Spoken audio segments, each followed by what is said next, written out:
Imagine stepping off a train in a town that doesn't know you, with no name, no past, and a secret you can't outrun. What would you do when the only person who sees you is the one man everyone fears?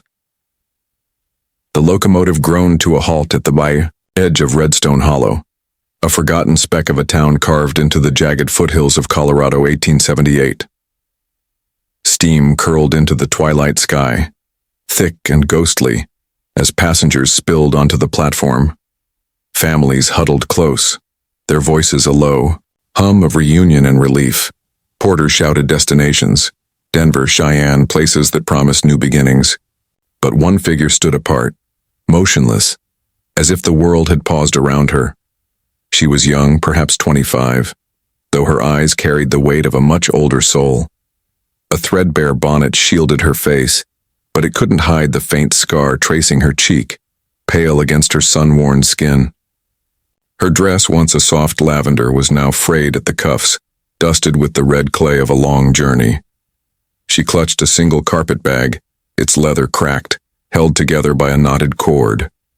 Her hands trembled, not from the cold, but from something deeper, something that made her glance over her shoulder as if expecting a shadow to follow. The station master, a wiry man with a mustache like a broom, leaned out from his ticket booth. "Name, miss?" His voice was gruff but not unkind, just the routine of a man who'd seen 1,000 strangers pass through. She didn't answer at first. Her gaze drifted to the horizon, where the mountains loomed like silent judges. "I don't have a name," she finally said, her voice soft but steady, like a river carving through stone. He squinted, scratching his chin. "Everyone's got a name. You a runaway or something?" Her lips pressed into a thin line. "Not anymore." The words hung in the air, sharp and final. She turned away before he could ask more, leaving him to mutter about strange women and stranger times. Redstone Hollow was no place for a woman alone. The town clung to the edge of the frontier, its wooden storefronts weathered by wind and rumor. Miners and merchants bustled through the muddy streets, their eyes flicking toward her with curiosity, suspicion, or something worse. A saloon's tinny piano spilled into the dusk, and laughter erupted from men whose faces were shadowed by wide-brimmed hats. She kept her head low, her bonnet a shield, but she felt their stares like needles. At the mercantile, she paused, peering through the grimy window. A sign read, "Help wanted. Seamstress, cook, or laundress. References required." She touched the scar on her cheek, hidden beneath a loose strand of auburn hair. References. She had none. No letters, no family, no proof she'd ever existed. Only the bag in her hands and the weight of a life she'd left burning behind her. "Move along, girl," a voice snapped. The shopkeeper, a woman with a face like sour milk, stood in the doorway, arms crossed. "We don't take drifters here." She nodded, stepping back into the street. The air smelled of coal and pine, and the wind carried whispers of a storm brewing in the peaks. She needed shelter, food, a place to breathe. But Redstone Hollow offered none. The boarding house turned her away with a curt, "No vacancies." The church door was locked, its windows dark. By nightfall, she found a narrow alley behind the livery stable, where hay bales and a sagging awning offered meager protection. She sank to the ground, her bag cradled against her chest. The stars above were sharp, like pinpricks in a velvet sky. She didn't pray. She'd forgotten how. Instead, she listened to the town's pulse, the clink of glasses, the creak of wagon wheels, the distant howl of a coyote. Her fingers brushed the scar again, a reminder of a locked door, a raised hand, a name she'd sworn never to speak again. Then a sound. Boots crunching on gravel. Her heart lurched. 2 men staggered into the alley, their voices slurred with whiskey. "Look at that," one muttered, his shadow looming. "Pretty thing, all alone. Bet she'd like a friend." Her hand slid to her bag where a small knife lay hidden beneath a folded shawl. But before she could move, another figure appeared at the alley's mouth. Tall, broad-shouldered, cloaked in a duster that swept the ground. He didn't speak, didn't need to. The air shifted, heavy with warning. The drunks froze, their laughter dying like a snuffed candle. "That's Caleb Morrow," one whispered, voice trembling. "Let's go." They scrambled away, leaving. Only silence and the faint scent of leather and smoke. She peered from her hiding spot, her breath shallow. The man, Caleb Morrow, stood still, his face half hidden by the brim of his hat.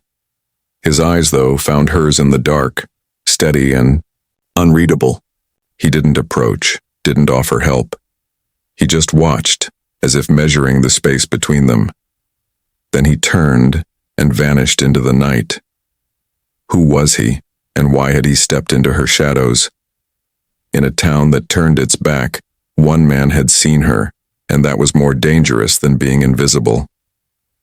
The alley behind the livery stable was no sanctuary, but it was all she had. She pressed her back against the rough wooden wall, the scent of hay and horsehide thick in the air. Her carpet bag lay at her feet, its contents, a folded shawl, a chipped tin cup, and a knife no longer than her palm, feeling more like relics than possessions. The night deepened, and Redstone Hollow's pulse grew restless. Laughter from the saloon across the street sharpened into jeers, and the clatter of poker chips echoed like a taunt. She pulled her bonnet lower, willing herself to disappear into the shadows. Morning broke with a brittle chill, the kind that sank into bones and lingered. She rose, stiff and aching, and stepped into the streets of Redstone Hollow. The town was awake now, its rhythm relentless. Miners trudged toward the hills, their pickaxes glinting in the dawn. Women in calico dresses bartered at the market, their voices sharp as they haggled over flour and salt. A preacher stood on a crate by the church, his sermon about sin and redemption drowned out by the rumble of a passing wagon. She watched it all, a stranger in a world that had no room for her. Her first stop was the seamstress shop, its window adorned with bolts of muslin and lace. A bell jingled as she entered, and the owner, a woman with silver hair pinned tight, looked her up and down. "You know a needle?" the woman asked, her tone clipped. "I do," she replied, her voice steady despite the hunger gnawing at her stomach. "I've mended dresses, quilts, even sails once." The woman's eyes narrowed. "References?" She hesitated, her fingers tightening around the bag's cord. "I don't have any, but I work hard, I learn fast." The seamstress snorted. "No papers, no work. This ain't a charity, girl." The door slammed behind her as she stepped, back into the street, the bells chime mocking her exit. Next was the bakery, where the warm scent of sourdough nearly broke her resolve. The baker, a burly man with flour-dusted arms, didn't even let her finish her plea. "Got no use for wanderers," he said, waving her off. "Try the saloon if you're desperate." His laugh followed her like a shadow. By noon, her boots were caked with mud, and her hope was thinner than the threadbare shawl around her shoulders. Redstone Hollow was a town of closed doors and hard eyes. Children pointed as she passed, whispering words like drifter and trouble. A merchant spat tobacco into the dirt, muttering about women who didn't know their place. She kept walking, her scar tingling under her touch, a reminder of why she'd boarded that westbound train with nothing but a bag and a vow to never look back. She found temporary refuge by the town well, where a gnarled oak offered shade. Sitting on its roots, she sipped from her tin cup, the water cold and metallic. Across the square, a group of women in Sunday bonnets glanced her way, their whispers sharp as needles. "No ring," one said, loud enough to carry. "Probably ran from a husband or worse." Another laughed, her fan fluttering like a warning. She lowered her eyes, but the words stung. Not because they were true, but because they weren't entirely false. She had run, from a house where love was a cage, from a man whose promises came with fists, from a name that no longer fit. But Redstone Hollow didn't care about her truth. It saw only a woman alone, and that was sin enough. The sun dipped low, painting the sky in hues of amber and bruised purple.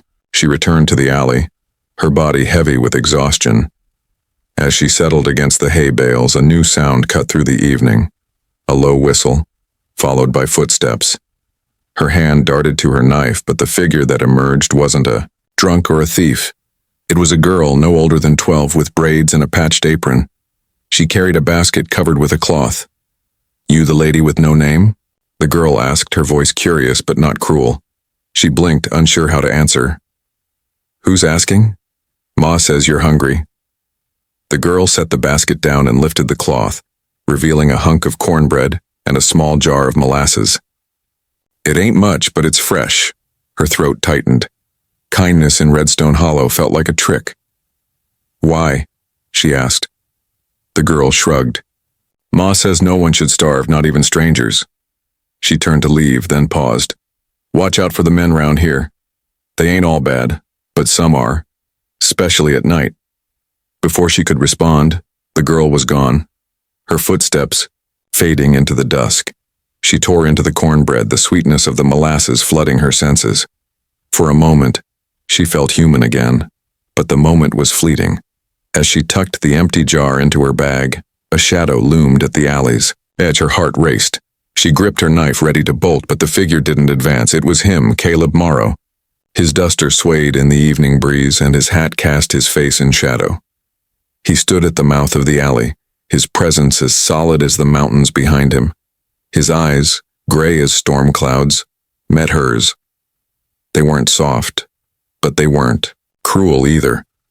They were searching, as if he saw something she'd forgotten about herself. He didn't speak, didn't offer food or shelter. He just nodded once, a gesture so slight it might have been the wind. Then he turned and walked away, his boots echoing on the cobblestones. She exhaled, her grip on the knife loosening. But the air felt different now, charged with a question she couldn't name. That night, as she curled up under her shawl, the stars seemed closer, their light piercing the dark. She thought of Caleb Morrow, a man whose name sent men running, yet who'd offered her nothing but a glance. In a town that judged her without knowing her, his silence felt like the only thing she could trust. But trust was a dangerous word, and she wasn't sure she remembered its meaning. The stars faded as dawn crept over Redstone Hollow, painting the alley in shades of gray and gold. She woke to the distant clang of a blacksmith's hammer and the ache of another night on hard ground. Her fingers brushed the empty molasses jar. In her bag, a reminder of the girl's kindness and of Caleb Morrow's shadow, lingering like a question she couldn't answer. She rose, dusting off her dress, and stepped into the morning, determined to find a foothold in this unforgiving town. But Redstone Hollow had other plans. She tried the telegraph office, offering to sort cables or sweep floors. The clerk, a man with ink-stained fingers, barely looked up.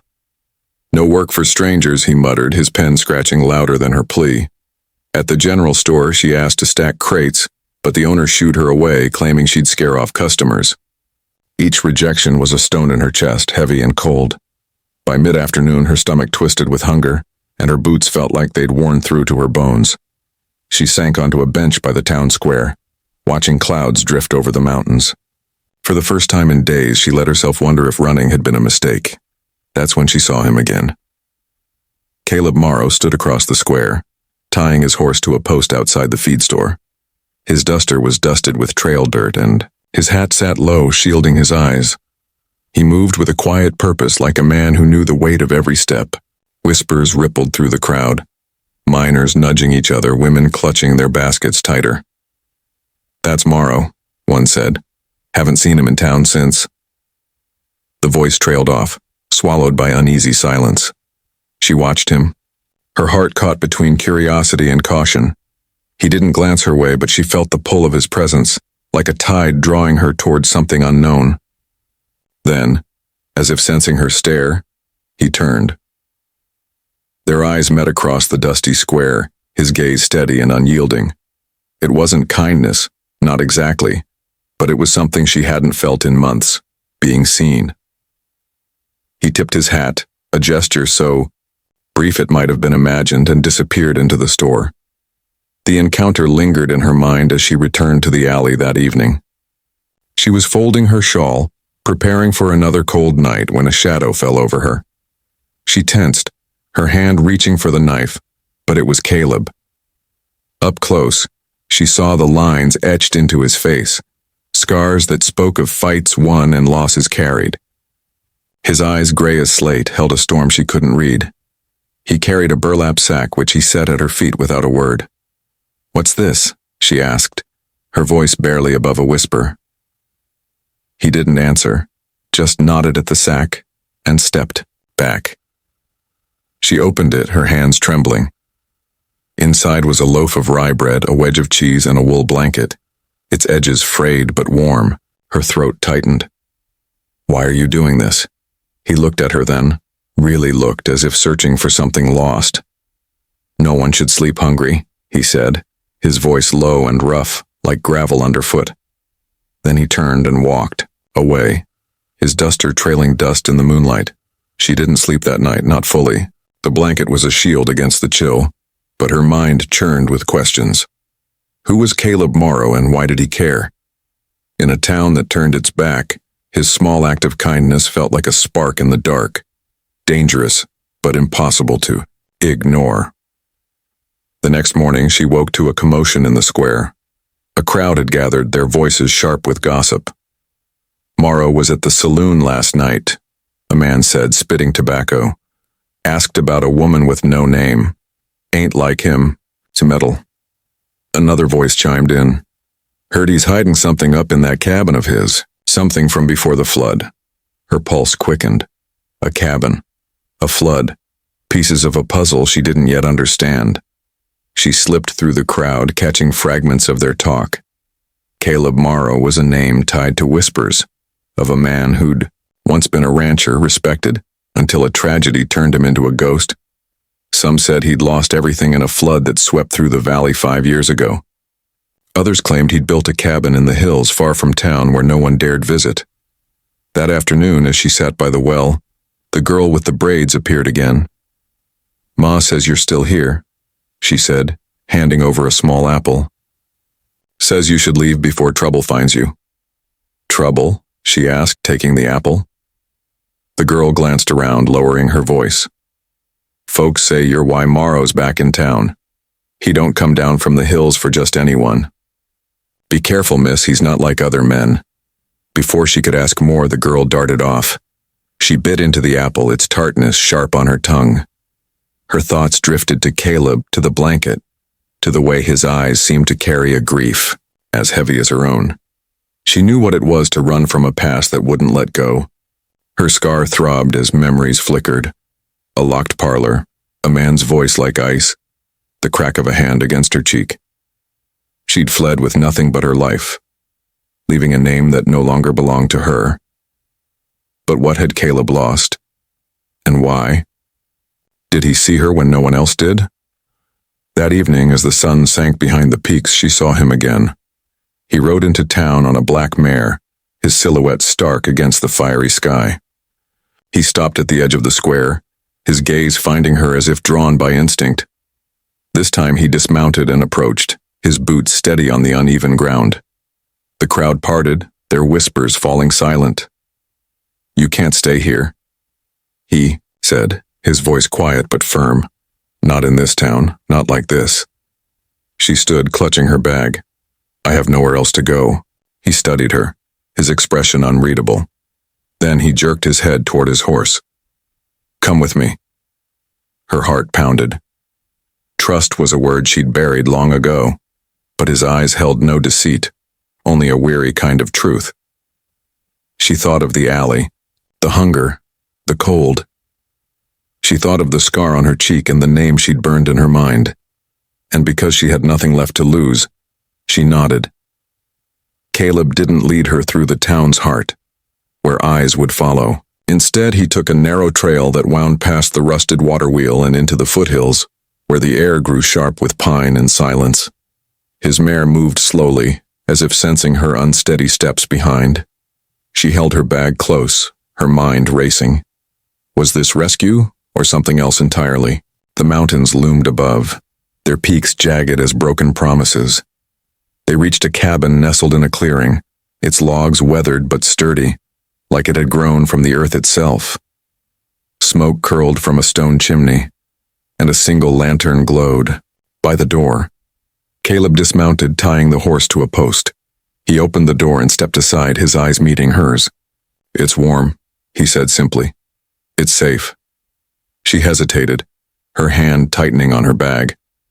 The cabin smelled of cedar and wax, and a fire crackled in the hearth, casting shadows on the walls. A narrow cot stood in one corner, a table. In another, its surface scarred but clean. A single shelf held a few books, their spines worn, and a tin coffee pot. It wasn't a home, not in the way most knew it, but it was more than she'd had in months. She stepped inside, her boots soft on the pine floor. Caleb pointed to the cot. "Sleep there. Food's on the table." A plate of biscuits and a small bowl of stew waited, still steaming. She turned to thank him, but he was already at the door, his back to her. "Why me?" she asked, the words spilling out before she could stop them. He paused, one hand on the doorframe. "Because I know what it's like," he said, his voice barely audible, "to have nothing left." The door closed behind him, leaving her alone with the fire's glow and the weight of his words. She sat on the cot, the stew's warmth spreading through her. As she ate, her eyes wandered to the shelf where a small object caught the light. A child's rattle, wooden, its paint chipped but still bright. Her chest tightened. Whoever Caleb Morrow was, he carried ghosts as heavy as her own. Outside, the wind howled through the pines, but for the first time in weeks, she felt the stirrings of something new. Not hope, not yet, but the possibility of it. What had Caleb lost, and what did he see in her that made him open his door? The cabin became a quiet refuge, its walls holding the world at bay. Days bled into weeks, marked by the rhythm of dawn and dusk. She woke each morning to the crackle of the fire, the scent of coffee brewing on the stove. Caleb was always gone. Before sunrise, his horse's hoofbeats fading into the hills. He returned at twilight, carrying firewood or a sack of provisions, his face unreadable, but his presence steady. They spoke little, but the silence wasn't empty. It was a language of its own, built on shared glances and small acts of care. She mended a tear in his shirt. He left a tin of tea on the table. It wasn't love, not yet. But it was something, alive, growing in the spaces between words. She began to find her place in the cabin's rhythm. She scrubbed the pine floors until they gleamed, tended a small patch of sage and rosemary by the door, and learned to knead dough with flour-dusted hands. The work anchored her, gave her hands purpose when her mind wandered to darker places. But the cabin held secrets too. One morning, while sweeping, she found a locked trunk beneath the cot. Its iron clasp was cold to the touch, and a faint carving on the lid caught her eye. A name, Ellie, etched in a child's uneven scrawl. Her heart stuttered. She didn't open it, but the name lingered, heavy as the rattle on the shelf. Caleb's past was a shadow she couldn't ignore. She noticed how he paused at the ridge each evening, his gaze fixed on a cluster of aspens that swayed like mourners. She never followed, but she wondered. What had the flood taken from him, and why did he carry it alone? Her own past was no lighter. At night, when the wind rattled the shutters, she heard echoes. A man's voice, sharp and commanding, the clink of a belt buckle, the silence that followed her screams. She'd run from a life that called her property, but some chains were harder to break. One evening, as she sat by the fire, Caleb spoke, his voice cutting through the quiet. "You're stronger than you look." He was sharpening a knife, the blade glinting in the firelight. She looked up, surprised. "I don't feel strong." He didn't smile, but his eyes softened. "You're still here. That's enough." The words settled over her like a quilt, warm and unexpected. She wanted to ask about Ellie, about the flood, but the moment passed and he returned to his work. That night she dreamed of a river, its waters rising, swallowing everything she'd ever known. She woke with a start, her scar burning, and found Caleb watching her from the doorway, his expression unreadable. The peace shattered 3 days later. It was dusk, the sky bruised with clouds when the sound of hooves broke the mountain's silence. She was hanging laundry by the cabin, the damp linen cool against her hands, When Caleb appeared from the barn, his rifle already in hand, his eyes were hard like flint before a spark. "Stay inside," he said, his voice low. She froze, her pulse racing. "What is it?" He didn't answer, just moved to the edge of the clearing, his silhouette stark against the fading light. She slipped inside, peering through the window. 3 riders approached, their horses kicking up dust. The leader wore a brown duster and a sheriff's star that gleamed like a warning. Her stomach dropped. She knew that star, that posture. Not him, not here. The sheriff dismounted, his boots heavy on the earth. "Caleb Morrow," he called, his voice sharp as a whip. "Step out. We need to talk." Caleb stood his ground, rifle loose but ready. "You're a long way from town, Sheriff." "Vance, the sheriff." Vance smirked, his eyes scanning the cabin. "Got a telegram from Denver. Missing woman, daughter of Judge Harlan, last seen on a train to Redstone Hollow. Sound familiar?" Her breath caught. Judge Harlan. Her father. The man who'd locked her in a parlor, who'd promised her to a suitor with cold eyes and cruel hands. She'd fled his world, his name, his claim. But he hadn't let go. Caleb's voice was steady. "No one here but me." Vance laughed, a sound like breaking glass. "Don't play coy, Morrow. We know she's with you. Hand her over and we'll forget this ever happened." She stepped to the door, her hands trembling. "I'm not going back," she said, her voice louder than she expected. The words echoed in the clearing, sharp and final. Vance's eyes locked onto her, narrowing. "Miss Harlan, your father's worried sick. Says you were taken, maybe coerced. I'm here to bring you home." "I wasn't taken," she snapped. "I left and I'm not his property." The sheriff's smile faded. "The law says otherwise. You're his daughter, his responsibility. You don't get to walk away." Caleb stepped forward, placing himself between her and Vance. "She's not going anywhere," he said, his voice low but unyielding. "Not with you." The other 2 riders, deputies, their hands on their revolvers, shifted in their saddles. The air crackled with tension, like the moment before a storm. Vance's hand hovered near his gun. "You're making a mistake, Morrow. You think you can hide her? The judge'll burn this valley down to get her back." "Let him try," Caleb said, his eyes never leaving Vance's. She felt a surge of something fierce. Fear, yes, but also defiance. She grabbed the shotgun from the wall, its weight unfamiliar but solid. Her hands shook, but her voice didn't. "If you take me, I'll fight, I'll scream.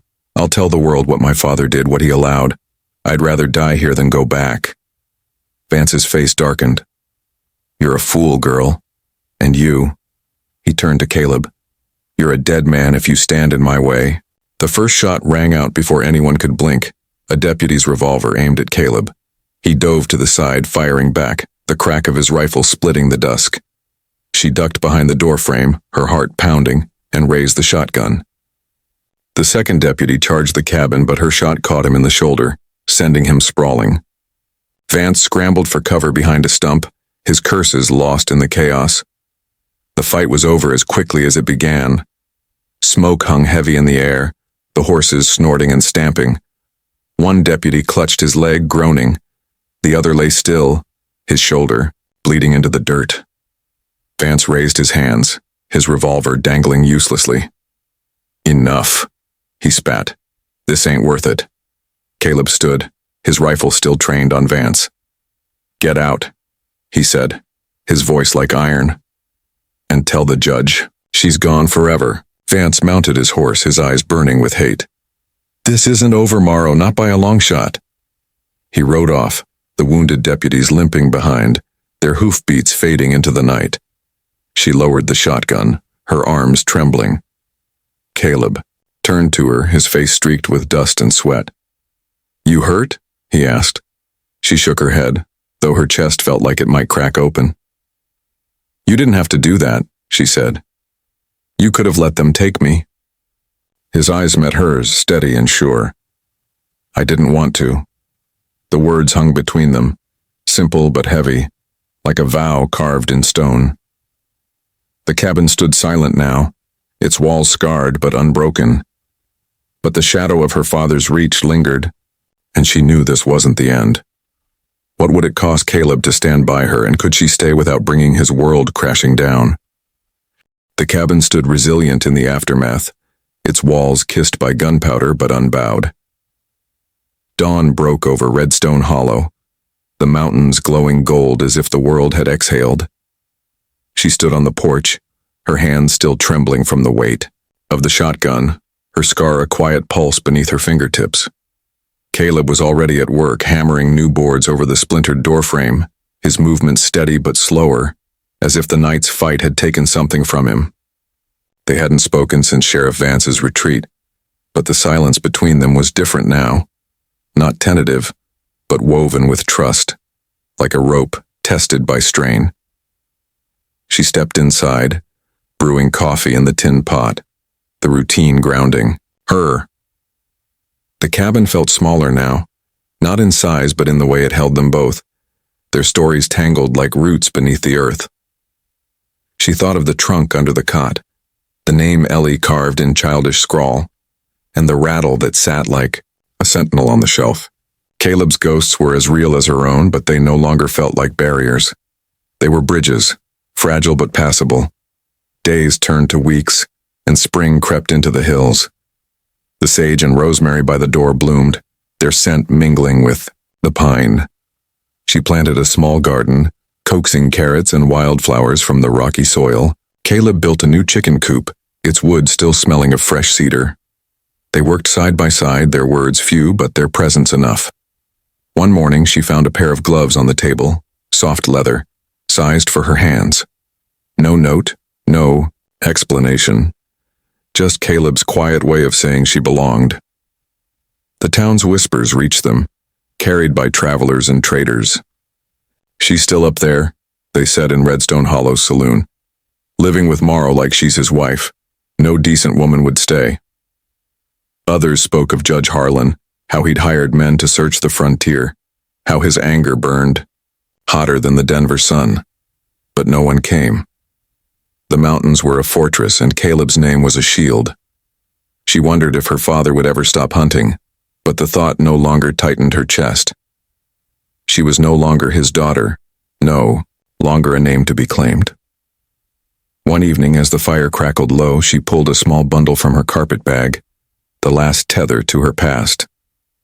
It was a locket, silver, its clasp tarnished but intact. Inside was a faded daguerreotype of a girl who looked like her, smiling in a world that hadn't yet broken her. She'd carried it through every mile, every escape, as if it could prove she'd once been whole. Now she held it over the flames, watching the metal glow red, then black. The locket fell into the coals, and with it, the name she'd burned long ago. She didn't cry. She felt lighter, like a bird testing its wings. Caleb watched from the doorway, his eyes soft in the firelight. "You didn't need it," he said, his voice steady. She nodded. "I know." He stepped closer, setting a chipped mug of tea beside her. Their fingers brushed, a touch so brief it might have been the wind, but it lingered in her skin. "You can stay," he said, "as long as you want." "I want to," she replied, her voice soft but sure. For the first time, the words felt like a choice, not a necessity. The seasons turned, and the cabin became a home. She painted the shutters blue, the color of a sky she'd once dreamed of. Caleb carved a sign for the door, simple and unadorned. Haven.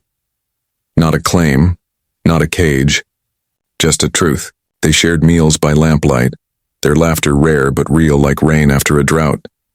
He told her of Ellie, his daughter, lost to the flood with her mother, their laughter silenced by water and time. She told him of a parlor where love was a lie, of a scar earned by defiance, of a name she'd left in ashes. They didn't fix each other's wounds, but they made room for them, and that was enough. One spring morning, she stood by the garden, her hands deep in the earth, when Caleb approached. He carried a small box, its wood polished smooth. "Open it," he said, his voice quieter than usual.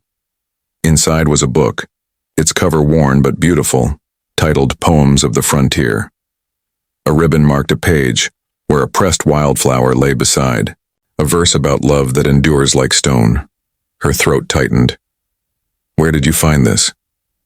"Traded for it in town," he said, his eyes meeting hers. "Thought you'd like it." She smiled, a real smile, the kind that felt like sunlight. "I do." That evening she wrote her own story, not for the world, but for herself. She filled a page with ink, her words tracing the journey from a locked door to a mountain haven. She left it on the table under a stone, and by morning it was gone. In its place was a note in Caleb's careful hand. "You're home." This story, like so many from the American West, speaks to the courage it took to carve a life from nothing. In the late 19th century, women like her, runaways, widows, rebels, faced a world that demanded their silence. They were called property, their futures decided by fathers or husbands. Yet many, like the women who inspired novels like My Antonia or The Awakening, found freedom in the frontier's wild edges, where names could be chosen, not given. Their stories remind us that love isn't possession, it's a space to stand side by side, to heal, to grow. In a world quick to judge, they built havens, not cages, and that's a legacy worth remembering. So what does home mean to you?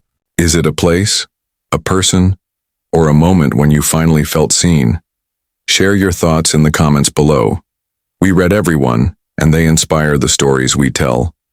If this tale of courage and quiet love moved you, hit that like button, subscribe, and ring the bell to join our community of dreamers and historians. Come back next week for another story where the past teaches us how to live today. Because in the end, we're all searching for a haven, and sometimes it's closer than we think. What will it take to build your haven, and who will stand beside you when the world turns away?